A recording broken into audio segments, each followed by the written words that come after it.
اللہ پاک کا کروڑہا احسان ہے کہ اس نے ہمیں آج پھر جمعۃ المبارک کا دن نصیب کیا اور اپنا ذکر کرنے کی توفیق عطا فرمائی۔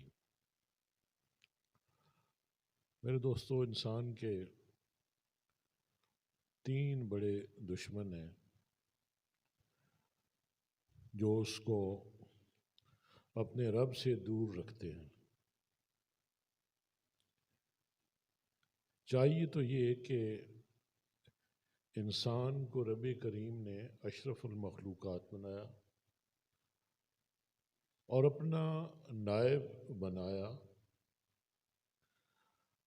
اور انتہائی فضیلت انسان کو بخشی۔ مجھے اقبال کہتے ہیں کہ فرشتوں سے بھی بہتر ہے انسان کا بننا، مگر اس میں پڑتی ہے محنت زیادہ۔ جو معاملہ ہے وہ صرف نفس کا ہے، فرشتوں میں نفس نہیں ہوتا، انسان میں نفس ہے۔ ابھی نفس کو سدھار لیا جائے تو معاملات درست ہو جاتے ہیں۔ اگر یہ نہ سنور سکے اور یہ اس میں رونق برقرار رہے اور یہ انسان کو رب کی دشمنی پہ ایک قسم کا ابھارتا ہے، وہ کام جو رب کریم نے کرنے کو کہا ہے یہ وہ کام کرنے سے روکتا ہے اور انسان کو ورگلاتا ہے۔ تو جب تک یہ سدھار نہ پکڑے انسان اپنا آپ سے دور رہتا ہے، اس کے معاملات درست نہیں ہوتے ہیں۔ سب سے پہلے جو ہے ہر انسان میں نفس موجود ہے اور وہ ہے نفس امارہ۔ نفس امارہ، اور جب وہ سدھار کی طرف آتا ہے، اس کی تربیت ہوتی ہے، اور وہ کیسے ہوتی ہے؟ وہ ذکر اذکار سے ہوتی ہے، وہ مرشد کریم کی صحبت سے ہوتی ہے، وہ شریعت پہ پابندی اختیار کرنے سے ہوتی ہے، اور جو یہ آپ کو جس کام پہ ابھارے آپ اس کی مخالفت کریں، اس کے مخالف چلیں۔ تو یہ بہت بڑا دشمن ہے انسان کے اندر۔ اور پھر شیطان جو ہے وہ ہماری رگوں میں خون کی طرح دوڑتا ہے، وہ وسوسے ڈالتا ہے، وہ آپ کو گمراہ کرتا ہے، وہ بڑا دشمن ہے۔ پھر دنیا کی چاہت جو ہے، دنیا کی خواہشات، دنیا انسان کو اپنی طرف لبھاتی ہے، دنیا میں کشش رکھ دی گئی ہے، یہ خواہشات ہیں دنیا، اور جب ایک خواہش پوری ہوتی ہے تو پھر انسان دوسری خواہش کے پیچھے دوڑتا ہے، وہ پوری ہوتی ہے تو تیسری۔ تو وہ جب خواہشات کے تعاقب میں لگ جاتا ہے تو اپنے اصل جو کام ہے اس سے بھٹک جاتا ہے، اس سے دور ہو جاتا ہے۔ تو ان تینوں سے ہوشیار رہنا بہت ضروری ہے، اور ان دشمنوں سے آگاہی رکھنا بہت ضروری ہے۔ نفس کی جب تربیت ہوتی ہے تو یہ ہمارا سے لوامہ ہو جاتا ہے، مزید جب تربیت ہوتی ہے تو یہ کیا ہو جاتا ہے؟ تیسری سٹیج کیا ہے؟ ملہمہ۔ تیسری سٹیج ہے ملہمہ، اور اس سے پھر بہتر ہوتا ہے تو پھر کیا ہوتا ہے؟ مطمئنہ۔ مطمئنہ سے بھی آگے سٹیجز ہیں جو علماء کرام نے لکھی ہیں، اولیاء کرام نے بیان فرمائی ہیں۔ پھر ہے راضیہ، اگلا کیا اس کی سٹیج ہے؟ راضیہ۔ پھر اس سے آگے ہے مردیہ، یہ اس کے تربیت کے لحاظ سے، اور پھر آخری جو ہے نفس پاکیزہ، جو کہ انبیاء کے نفس ہوتے ہیں، وہ پاکیزہ ہوتے ہیں۔ باقی جو ہم جیسے لوگ ہیں محنت کر کے اور تقوی اختیار کر کے عبادات کے ذریعے، ذکر و اذکار کے ذریعے، نیک لوگوں کی صحبت میں بیٹھنے سے، شریعت کی پابندی سے، اور ہر لحظہ ہر لمحہ اس کی شرارتوں سے آگاہ رہنا، نفس کی شرارتوں سے آگاہ رہنا، اور جب بھی یہ اشرارت کرے تو فوراً اس کی دبا دو، اس کی خواہش کے مخالف چلو۔ تو اس طریقے سے اصل میں جو انسان کے اندر بڑا دشمن ہے وہ اس کا نفس ہے۔ یہ جہاد ہے، یہ جنگ ہے اس کے خلاف، اور یہ مرتے دم تک جاری اور ساری رہتی ہے نفس کے ساتھ جنگ، کیونکہ یہ وقتی طور پہ تو مغلوب ہو جاتا ہے، لیکن موقع ملتے ہی پھر سر اٹھا لیتا ہے اور انسان کو پھر گمراہ کرتا ہے۔ یہ ڈنگ مارتا رہتا ہے، یہ مرتا نہیں ہے۔ تو میرے دوستو، اس کے لیے شیخ کامل اور اس سے تربیت حاصل کرنا، جو وہ ذکر اذکار دے ان کی پابندی کرنا،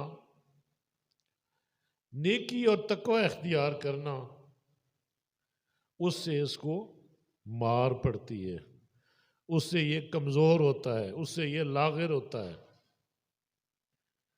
اس سے جو سالکین کو روزے رکھوائے جاتے ہیں، انہیں اپنی خواہشات پہ کنٹرول کرنا ہوتا ہے، کم کھانا چاہیے، کم سونا چاہیے، کم بولنا چاہیے۔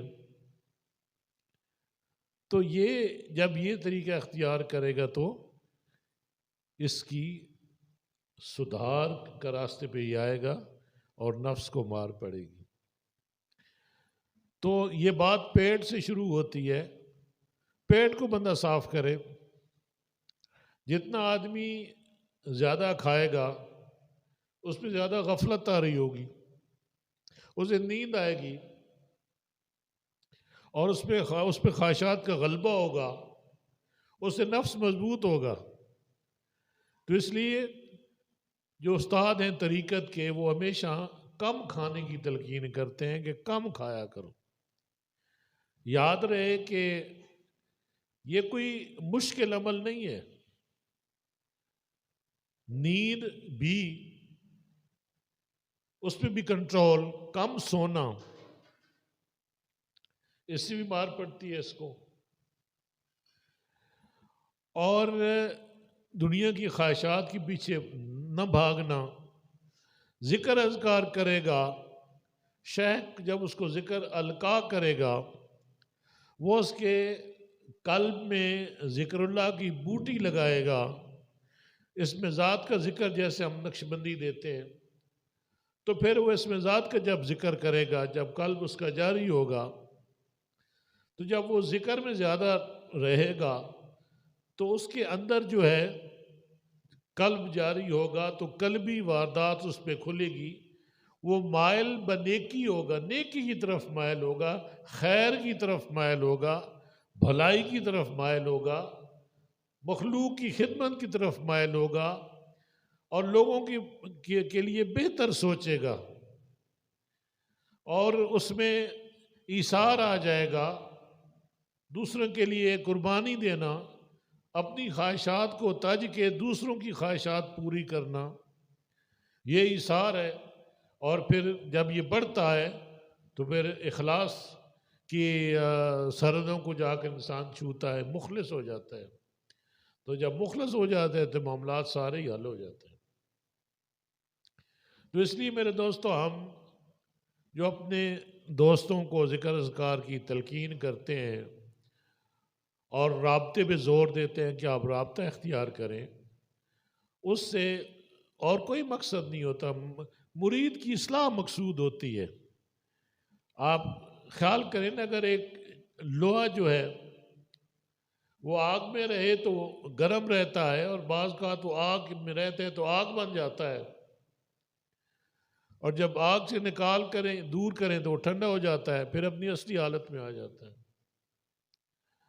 تو اگر مرید رہے اپنے مرشد کی صحبت میں زیادہ، تو اس پہ اس کو فیض کی وہ دولت ملتی رہتی ہے، وہ اس کو توجہ ملتی رہتی ہے، اور وہ ایک روحانی حالے میں رہتا ہے، ایک ماحول میں رہتا ہے، تو یوں اس کی اصلاح ہوتی رہتی ہے اور اس کے نفس کو مار پڑتی رہتی ہے۔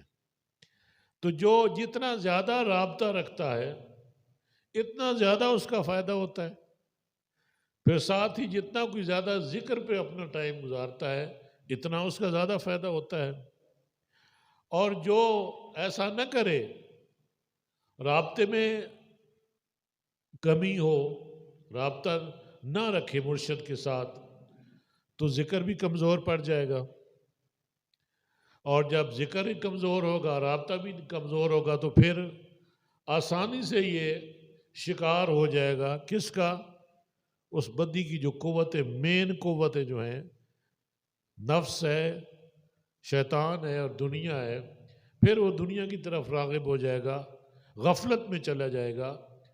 آیا تھا سیکھنے کے لیے، شریعت پہ عمل نہیں کرتا تھا، اور یہ طلب لے کر آیا تھا کہ میرے معاملات درست ہو جائیں، مجھے سکون کی دولت مل جائے، اور میں شریعت پہ عمل پیرا ہو جاؤں، اور میری آخرت بھی بن جائے، اور میرے گھر میں سکون ہو، میرے اندر سکون ہو۔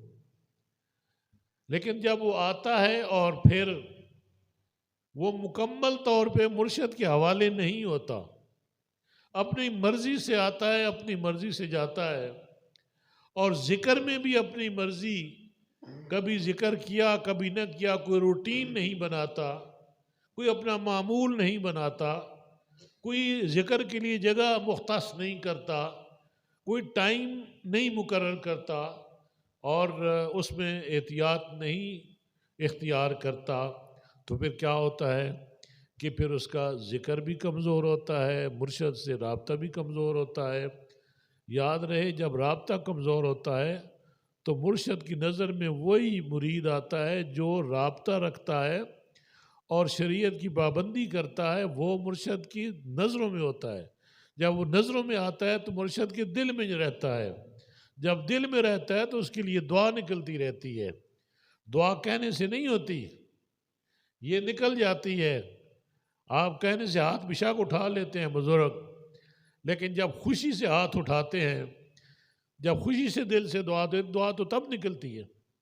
تو مرید کی کب وہ کیا کہتے ہیں نصیب بدلتے ہیں، یا اس کا کام ہوتا ہے کہ وہ موجود نہ بھی ہو تو مرشد اس کا خیال کر کے اس کو دعا دیتا رہے، وہ جہاں بھی ہو مرشد اس کے پیچھے ہو، یعنی مرشد کے تصور میں ہو کہ فلاں میرا مرید جو ہے بہت اچھا ہے، وہ اس کا کردار اچھا ہے، اس کے طور اطوار اچھے ہیں، اس کے رویے اچھے ہیں، وہ نیکیاں کرتا ہے، وہ شریعت کی پابندی کرتا ہے، کثرت سے ذکر کرتا ہے، اور اپنے شیخ سے محبت کرتا ہے، تو کیا ہوتا ہے پھر وہ دل میں بیٹھ جاتا ہے، مرشد کے دل میں۔ تو جب دل میں بیٹھ جاتا ہے تو پھر وہ مراد بن جاتا ہے۔ باقی مرید ہوتے ہیں، لیکن وہ شخص مراد بن جاتا ہے مرشد کی۔ جو مراد بن جاتا ہے اس کے معاملات آسان ہو جاتے ہیں، اس کے لیے منزل بھی آسان ہو جاتی ہے۔ تو اس لیے میرے دوستو، نفس کی تربیت بہت ضروری ہے۔ یہ جہاد اکبر ہے۔ یہ کیا ہے؟ جہاد اکبر ہے۔ دو قسم کے جہاد ہیں، جہاد اکبر ہے اور جہاد اصغر۔ اللہ اور رسول کے دشمنوں کے خلاف لڑنا وہ بھی جہاد ہے، لیکن وہ کب ہے؟ جب آپ جہاد اکبر کر چکو، یعنی پہلے نفس کی تربیت کر لو، پہلے اس کو درست کر لو، پھر باہر نکلو۔ یہ جو قرآن پاک کی آیت ہے، اور امت محمدیہ صلی اللہ علیہ وآلہ وسلم کو جو ماٹو ملا ہے، جو مقصد ملا ہے، وہ یہ ہے کہ دوسروں کو نیکی کا حکم دو اور برائی سے روکو۔ یہ کوالیفیکیشن ہے اس امت کی کہ اس کو ممتاز کیا گیا ہے باقی امتوں سے، کہ رب کریم فرماتے ہیں کہ یہ امت جو ہے، یہ سردار امت اس لیے کہا گیا کہ یہ کیا کرتے ہیں، نیکی کا حکم دیتے ہیں اور برائی سے روکتے ہیں۔ لیکن آپ اس آیت کو اپنے اوپر لاگو کریں اور دیکھیں کہ نقشہ کیسے آپ کے سامنے آ جاتا ہے کہ آپ کس حال میں ہو۔ آپ کو اپنی اوقات پتہ چل جائے گی، آپ کو یہ پتہ چل جائے گا کہ آپ کتنے مسلمان ہیں اور آپ کہاں پہ کھڑے ہوئے ہیں، آپ کے معاملات کیسے چل رہے ہیں۔ آپ ذرا غور کریں تو یہ بات آپ پہ کھل جائے گی۔ ایک شخص جو ہے وہ نہ ذکر کرتا ہے، نہ تربیت کسی شیخ سے حاصل کرتا ہے، نہ اپنے نفس کے معاملات پہ غور و فکر کرتا ہے، نہ اس کے سدھار کے لیے، اس کی اصلاح کے لیے کوئی اقدامات کرتا ہے، تو وہ ساری عمر گزار دیتا ہے تو وہ گمراہی میں، نفس اس کو گمراہ کرتا رہتا ہے، اس کو جدھر ہانکتا ہے وہ چل پڑتا ہے۔ تو اس کے معاملات کس کے حوالے ہوتے ہیں؟ نفس کے حوالے ہوتے ہیں۔ نفس اس کو کمانڈ کرتا ہے، وہ ایک قسم کا بادشاہ ہوتا ہے اس پہ، اور جو حکم وہ صادر کرتا ہے بندہ وہی کام کرتا ہے۔ لیکن اور جیسے کہ میں نے عرض کی کہ وہ تو انسان کا دشمن ہے، وہ تو اللہ کا دشمن ہے، وہ تو انسان کو برباد کرتا ہے۔ تو جب تک کتنے لوگ ہیں جو اس پہلو پہ غور کرتے ہیں، کتنے لوگ ہیں جو نفس کی اصلاح کو انہیں فکر لاحق ہوتی ہے، یا کسی شیخ کے پاس جاتے ہیں، یا انہیں پریشانی ہوتی ہے کہ ہمارے آنے والی زندگی کا انحصار اس زندگی پہ ہے، اور اس زندگی کا انحصار نفس کی اصلاح پہ ہے۔ جب نفس اصلاح پذیر ہوگا تو یہاں دنیا میں بھی اس کے کام ٹھیک ہوں گے، اس کو سکون بھی ملے گا، اس کو رب کی قربت اور رب کی محبت بھی ملے گی، اور وہ جو روحانی قوتیں ہیں وہ اس کو اپنے حصار میں رکھیں گی، جو نیکی کی قوتیں ہیں، بدی کی قوتوں سے بچائیں گی اس کو۔ یاد رہے کہ اس دنیا میں دو قوتیں روب عمل ہے، بدی کی قوتیں، شیطانی قوتیں، اور رحمانی قوتیں۔ جب انسان رحمان کی طرف جھکاؤ کرتا ہے اور اس طرف اپنا رخ پھیر دیتا ہے، اور نیت، بات تو ساری نیت کی ہوتی ہے، جب نیت درست کر لیتا ہے کہ میں نے یہ کام کرنا ہے، اور پھر یقین کے ساتھ اور دل جمعی کے ساتھ، محنت کے ساتھ وہ اس راستے پہ چلتا ہے، تو اللہ پاک اس کی مدد فرماتے ہیں، اور اللہ کے وہ جو روحانی قوتیں ہیں، جو رحمانی قوتیں ہیں، وہ اس کو لیٹ ڈاؤن نہیں کرتی، اس کو پریشان نہیں ہونے دیتی، اس کی مدد فرماتی ہے۔ لیکن جب وہ بدی کی قوتوں کے آگے چڑھ جاتا ہے تو ان کا سردار، جیسے میں نے عرض کی، شیطان اور نفس اور دنیا، جب وہ ان کے حوالے ہو جاتا ہے، وہ اپنے آپ کو نہیں سنبھالتا، وہ خواہشات کے پیچھے بھاگتا ہے، وہ لذات کے پیچھے بھاگتا ہے، وہ شہوات کے پیچھے بھاگتا ہے، تو گویا اس نے نفس کی غلامی اختیار کر رکھی ہے اور شیطان کی بات مان رہا ہے، اور اس نے اس دنیا، یہاں کی دنیا کو ہی سب کچھ سمجھ رکھا ہے، اور آخرت کے لیے کوئی فکر نہیں ہے، آنے والی زندگی کے لیے کوئی فکر نہیں ہے، تو وہ برباد ہو جاتا ہے، وہ گھاٹے کا سودا کر لیتا ہے، وہ یہاں بھی گھاٹا اور آخرت میں بھی گھاٹا، نقصان ہی نقصان ہوتا ہے، کیونکہ گناہ میں یا بدی میں سکون نہیں ہے، انسان کو سکون نہیں ملتا، وہ اور زیادہ گناہ کر کے اور زیادہ پریشان ہو جاتا ہے، اس کا ضمیر اس کو ملامت کرتا ہے، پھر اس کو اس دنیا میں بھی سزا ملتی ہے، اپنے غلط کرتوتوں کی، غلط کاموں کی سزا ملتی ہے، اور پھر آخرت میں بھی اس کو سزا ملتی ہے، تو اس کے معاملات کبھی بھی درست نہیں ہوتے اس دنیا میں بھی۔ آپ بے شک مشاہدہ کر لیں، آپ دیکھ لیں، جو برائی کرتا ہے وہ اس کے پیش ضرور آتی ہے، حضرت علی کا قول ہے نا، آپ فرماتے ہیں کہ اگر آپ برائی تحت و سرا میں بھی کرو، زمین کے نیچے جو ہے آخری آدمی، تو ایک دن جو ہے سطح زمین کے اوپر آ جائے گی، وہ آپ کو پیش آپ دیکھ لیں گے اس کو. نیکی بھی کریں گے تو تب بھی، اور برائی بھی کریں گے تب بھی، وہ آپ کو پیش ضرور آئے گی، وہ آپ کو ضرور جتائے گی. اچھا کام کیا تو اس کا ریوارڈ آپ کو ضرور ملے گا اس دنیا میں بھی، اور برائی کی تو اس کا بھی آپ کو خمیازہ بھگتنا پڑے گا اس دنیا میں. ابھی آپ خود دیکھیں کہ جہالت کتنی عام ہے. ہم اللہ ماشاءاللہ، میں ان لوگوں کو چھوڑ کے جن پر رب نے کرم کیا، جنہوں نے اپنی اصلاح کی، جنہوں نے دین کی طرف آئے، کیونکہ اصل علم تو دین کا علم ہے نا جی. باقی علم جو ہے وہ تو کفالت کے لیے ہے، وہ تو دنیا کے لیے ہے. لیکن جو انسان کو انسان بناتا ہے، جو انسان کو یعنی اس کو اس دنیا میں ایک پاکیزہ زندگی اور اپنے درست رویے اور درست کردار بناتا ہے، تو وہ دین کا علم ہے، قرآن کا علم ہے، حدیث کا علم ہے. تو اب جنہوں نے یہ علم حاصل کیا ان کی تعداد کتنی ہے، اور جو دنیا کے علم حاصل کرتے ہیں ان کی تعداد کتنی ہے؟ یہ آپ کے سامنے یہ میدان، یہ گز، آپ کو پتہ ہے کہ کتنے مدرسے کتنے ہیں، یا علماء کی تعداد، یا ان کی کتنے معاشرے میں کتنا تناسب ہے ان کا. پھر علماء میں بھی آگے مسئلہ یہ ہے کہ بعمل کتنے ہیں، تو پھر تفریق ہو جاتی ہے. پھر اس کو بھی جمع مائنس کرو تو پتہ چل جاتا ہے کہ بعمل یا جو صالحین ہیں وہ علماء کی تعداد بہت کم رہ جاتی ہے.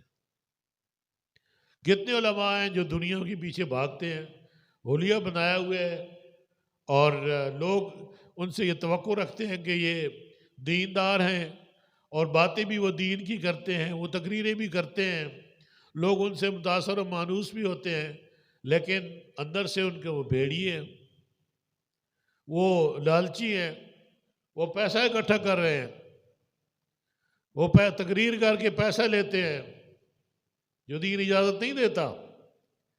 پھر کوئی حد ہوتی ہے، ایسا نہیں ہے. تو انہوں نے دنیا کے حصول کے لیے یہ ایک ڈھنگ بنا لیا ہے، گویا دین کو استعمال کر رہے ہیں دنیا کے لیے. یہ لوگ بدترین لوگ ہیں. اسی طریقے سے جو کوئی بات کسی کو نیکی کی بتاتا ہے اور خود پہ اس پہ عمل پیرا نہیں ہوتا، تو وہ جو میں نے پہلے بات کی تھی کہ نیکی کا حکم دینا اور برائی سے روکنا یہ ہر مسلمان کے لیے لازم ہے. لیکن کون ایسا کر سکتا ہے؟ جو پہلے خود اپنی صفائی کرے، پہلے خود نیک ہو، پہلے خود اچھا بنے، اپنا کردار اچھا کرے، اپنے طور اطوار بدلے، اور صحیح ایک جیسے کہ مومن کی شان ہوتی ہے، یعنی وہ حاصل کرے، وہ مقام حاصل کرے، مخلص ہو جائے دین کے ساتھ، اللہ اور رسول کے ساتھ، تو تب وہ مخلوق کے ساتھ بھی مخلص ہو گئے. وہ شخص نیکی کا حکم دے سکتا ہے اور برائی سے منع کر سکتا ہے. جو خود برا ہو وہ دوسرے کو کیسے کہہ سکتا ہے کہ تم نیک ہو جاؤ؟ ہاں، جو میں نے پہلے عرض کی، ایسے لوگ ہیں جو بظاہر نیک، دیکھنے میں نیک، لیکن اندر سے کچھ اور. یہ بدترین لوگ ہوتے ہیں، کیونکہ یہ منافقت پہ سارا کام کرتے ہیں. ایک بندہ جو ہے گناہگار ہے، سب کو پتہ ہے بھئی یہ بندہ چور ہے. دوسرا ہے جو وہ اپنا حلیہ تو سادوں والا بنایا ہوا ہے، نیکوکاروں والا، لیکن ہے چور. تو وہ زیادہ خطرناک ہے، کیونکہ اس کو تو لوگ پہچانتے ہیں، جو چوریاں کرتا ہے بھائی یہ تو چور ہے. لیکن جو حلیہ نیکوں والا بناتا ہے، لوگ اس میں آ جاتے ہیں کہ یار یہ تو نیک ہے، یہ تو دیکھنے میں کتنا اچھا لگتا ہے، لیکن ہوتا وہ بھی چور ہے. یہی آج ہمارا معاشرہ، اس میں یہی کچھ ہو رہا ہے کہ کتنے سارے لوگ جو ہیں وہ بظاہر آپ کو تقریریں کریں گے، مثالیں کس کی دیتے ہیں؟ صحابہ کرام کی. مثالیں کس کی دیتے ہیں؟ عمر فاروق کی، سیدنا صدیق اکبر کی، حضرت عثمان غنی کی، مولا علی کی. مثالیں ان سے، اور جو باقی کبائر صحابہ کرام ان کی مثالیں اور کس سے سناتے ہیں. اور لوگ اش کر اٹھتے ہیں. لوگ ان سے مانوس ہیں، ان کو یہ استعمال کرتے ہیں، لیکن ان کا اپنا کردار کوئی نہیں ہوتا. خود بد کردار ہوتے ہیں، خود ان پہ عمل نہیں کرتے جو لوگوں کو بتا رہے ہیں. بات تو عمر کی کریں گے لیکن کرتوت کچھ اور ہوں گے. یہ لوگ بڑے خطرناک ہوتے ہیں. جیسے کہ میں نے پہلے عرض کیا کہ ایک تو پہچان ہے ایک بندے کی کہ یہ غلط ہے، اسے سارا معاشرہ جانتا ہے یہ غلط ہے. لیکن ایک بندہ جو بہروپیہ ہے، معاشرے میں اپنے آپ کو نیک پیش کرتا ہے، ایک عالم کے طور پہ پیش کرتا ہے، ایک صوفی کے طور پہ پیش کرتا ہے، لیکن ہوتا نہیں ہے، تو یہ بڑا خطرناک ہے. آج ہمارے معاشرے میں یہی کچھ ہو رہا ہے. آپ اپنے قائدین کو دیکھو، آپ اپنے حکمرانوں کو دیکھو، آپ سیاسی پارٹیوں کو دیکھو، ان کو چلانے والوں کو دیکھو، اور بھی جتنے مذہبی لوگ ہیں ان کو بھی دیکھو، کہ وہ جو کہتے ہیں وہ خود نہیں کرتے. اور ایک ایسا یہ کردار، ان کا کردار پوری قوم میں سرایت کر گیا ہے. اب ہر آدمی جو ہے وہ ایسے ہی نظر آتا ہے کہ ظاہر کچھ ہے اندر کچھ ہے، کیونکہ حکمران ایسے ہیں. پھر یہ کہتے ہیں کہ جیسے عوام ہوتی ہے ویسے حکمران ہوتے ہیں. تو آج ہمارا پورا معاشرہ تباہی اور بربادی کا شکار ہے. یہ حکمران بھی ایسے ہیں اور عوام بھی ایسے ہیں، دھوکے پہ دھوکہ کھاتے ہیں، اور اپنی جہالت کی وجہ سے، اور جاہل اتنے ہیں کہ جہالت بھی ان پہ شرمائے. اس حد تک جاہل ہیں، اس حد تک اپنا گمان یا عقیدہ رکھتے ہیں اپنے حکمرانوں پہ یا اپنے قائدین پہ یا اپنے جو ان کے امام ہیں ان پہ، جو ان کے لیڈرز ہیں. اور وہ ہیں شیطان. وہ دھوکہ دے رہے ہیں، پورے قوم کو دھوکہ دے رہے ہیں، اپنے لوگوں کو بھی دھوکہ دے رہے ہیں. لیکن وہ آرام سے دھوکے میں آئی ہیں، اور ان کی برائی بھی ان کو برائی نہیں لگتی. یہ کیا ہے؟ یہ دور مسلمانوں کا ہم دیکھ رہے ہیں اپنی آنکھوں سے. یہ کوئی تصوراتی باتیں نہیں ہیں، کوئی خیالی باتیں نہیں ہیں. یہ ایکچولی آن گراؤنڈ یہ سب کچھ ہمارے سامنے ہو رہا ہے.